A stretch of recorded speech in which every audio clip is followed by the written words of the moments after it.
Hello everyone, welcome to SCN News. This is where I do more of a roundup sort of based news forum for you. And today we're talking about Manny Pacquiao at the 2024 Olympics. We're talking about the rematch clause being activated with Errol Spence Jr versus Terence Crawford. And finally we're going to be talking about Big John's comments on the Tyson Fury versus Francis Ngannou fight. Start the news off with Manny Pacquiao potentially fighting at the 2024 Paris Olympics. Now, Manny Pacquiao is 45 years of age. He's had a couple of exhibitions since he retired and has always kept it open on returning to professional boxing. I never thought he would be returning to amateur boxing. I know there's been, some talks of allowing professional boxers into the Olympics. I don't think it should happen, and should retired fighters be allowed back into the amateur scene to compete in the Olympics?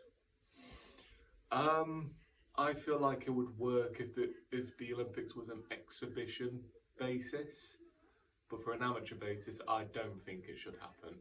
And personally, would I be comfortable watching a 45-year-old man who has spent the last about 5 years now not solely focusing on politics, definitely the last 2 years just solely focusing on politics as he's trying to become the president of the Philippines?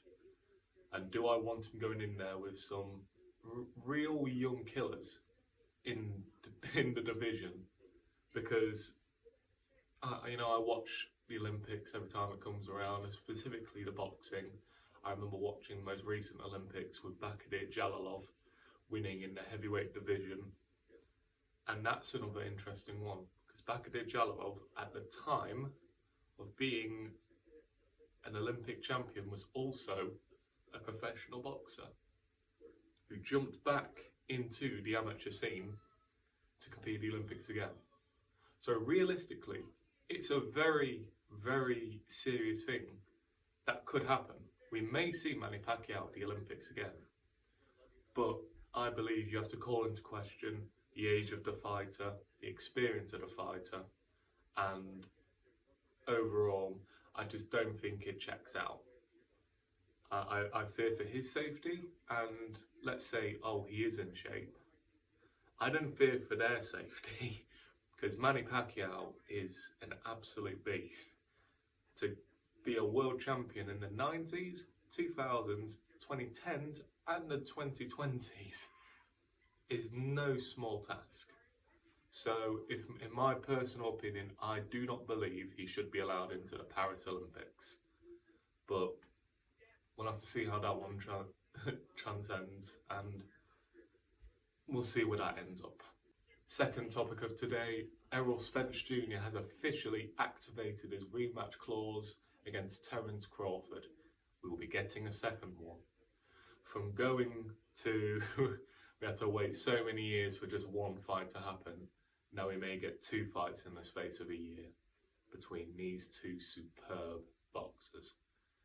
They really put a statement on in their fight. It's one of the best fights I've seen in the last 10 years. I thought it was class. Terence Crawford proved that he is a pound for pound great. And where do I see the fight going? I see it going pretty much the same, to be honest. Maybe Errol Spence will be a bit more prepared and he can maybe go a bit longer, but to be honest, I just think Terence is on a different level to Spence Jr. But that does not knock Spence Jr.'s actions. He won 3 of the 4 belts for a reason. He's beaten big names for a reason. And if he loses to Terence Crawford, I expect him to go to super welterweight, and I do believe he'll become world champion in that division. I really do. I would love to see him versus Tim Tszyu. I would love to see him versus Jamel Charlo. There were some really interesting fights for him if he goes up, and I'm just looking forward to seeing the second fight. Now it's actually going to be happening, but I'll wait for an official prediction as it gets closer. Finally, again, we're talking about the Furies, but not Tyson today. We're talking about John Fury. John Fury has stated in a quote that in his fight with Francis Ngannou, that Tyson will likely suffer broken limbs and they're going to kill each other. Now, with the power of Francis Ngannou, it's not impossible, but I expect with his striking ability, by the time he can even land one punch, Fury would have landed 5. You know, I do not think that they are going to go in there and kill each other. Maybe Francis wants that, but it's boxing.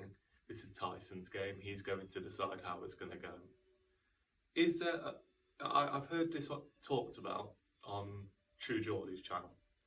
Is there more chance of Ngannou beating Fury than Conor beating Floyd Mayweather? And I would agree that yes, it is, solely because of the knockout factor. Ngannou is likely the hardest puncher in the world. It's between him and Wilder for sure. And do I see it happening? No, I really don't.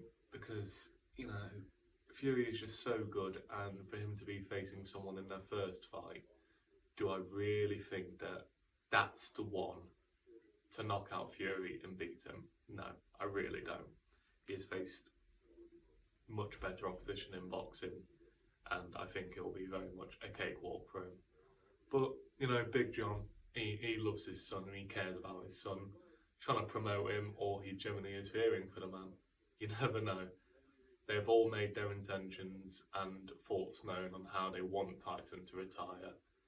But Tyson will never retire, so we'll have to see how that one goes.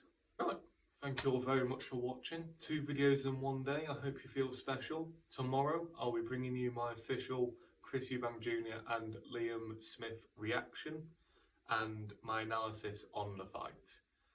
I'm hoping it's good, and I'm hoping it's great. You know, it's going to be an absolute barnstormer, I can imagine. Thank you all very much for watching, and I will see you tomorrow.